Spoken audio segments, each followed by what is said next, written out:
Hello, welcome to the verse. Thank you for being here. Happy afternoon, happy day. Now, let us begin. Segment 1, which is the introduction and the metacognition paradigm.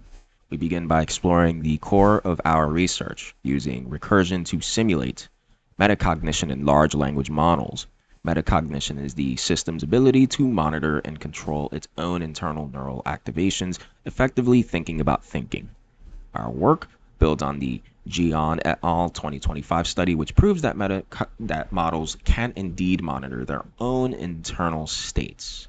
We use a neurofeedback-inspired approach to convert complex multidimensional neural data into a single actionable value. This sets the stage for our demonstration of how models can transition from passive processing to active self-monitoring. Segment 2. The design of experiment and strategic control. To test our theories, we developed a rigorous DOE to track how different variables impact the model. The DOE allows us to measure the cost of metacognition by tracking latency and token usage against our output quality. As noted in our research notes, if a model follows instructions to imitate a label, its neural scores should shift accordingly. We use logistic regression to verify that the model is explicitly controlling these internal scores based on our prompts. This segment proves that the model's knowing is a measurable internal event, not just a linguistic fluke. Segment 3. The three levers of the algorithmic logic. In this segment, we look under the hood at three specific code levers that drive our algorithmic logic. Lever 1 handles the logic, the alpha variable, which sets the context and entry point for the data.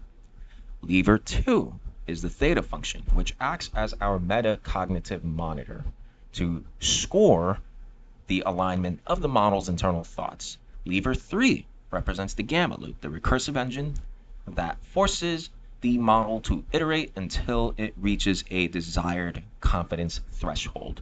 By adjusting these three snippets, we can precisely control the depth of the model's recursive thinking process. Segment 4, Outcomes and the Cognitive Construct Index. Once we pull these levers, we need a way to measure the result, which brings us to the Cognitive Construct Index. The CCI formula helps us quantify the friction or complexity of the generated construct on a scale of 0 to 1. We connect these scores back to models of consciousness like orchestrated objective reduction and SEMI, which stands for Conscious Electromagnetic Information Field, to explain the metabolic friction seen in complex tasks.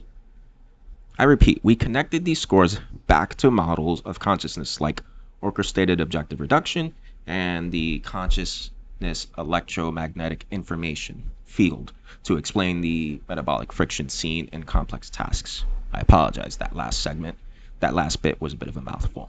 Now, moving on. Using the Posner model, we can evaluate how the model manages attention and goals throughout the recursive process.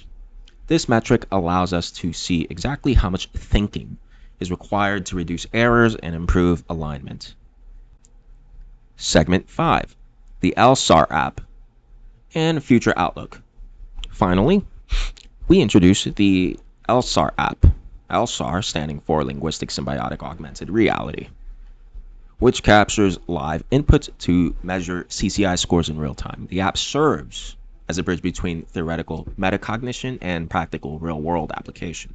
Our findings suggest that recursive monitoring significantly reduces LLM slop, as people put it, and enhances overall truthfulness, or at the very least efficiency. While the app is currently a work in progress, it represents the future of how humans and AI can co-monitor cognitive processes. We include that by mastering these metacognitive levers, we can move toward AI systems that are more reliable, self-aware, and safe. This concludes log 3 of my more academic series, which is work revolving around the simulation of metacognition in large language models. That being said, I do apologize for the stammering and the stuttering here and there. I quickly wrote a script that is a bit off, to be honest. There might be some corrections in the video itself, little text in parentheses showing what the error was, in case anyone's wondering what the hell certain pieces of content meant. That being said, the LSAR app is targeted as a means, is focused on as a means of measuring the concept of language as an organism, right? So I read a lot about language as a parasite, memes, the selfish gene theory, and so forth. Now, of course, we don't really know if language is an organism or not, right? But if we use that perspective and treat it as such, then it can be measured, can it? The weight of an idea can be measured if we treat it like an organism, at the very least. That being said, please like, hype, subscribe as you wish. It is much appreciated. And thank you for watching this video.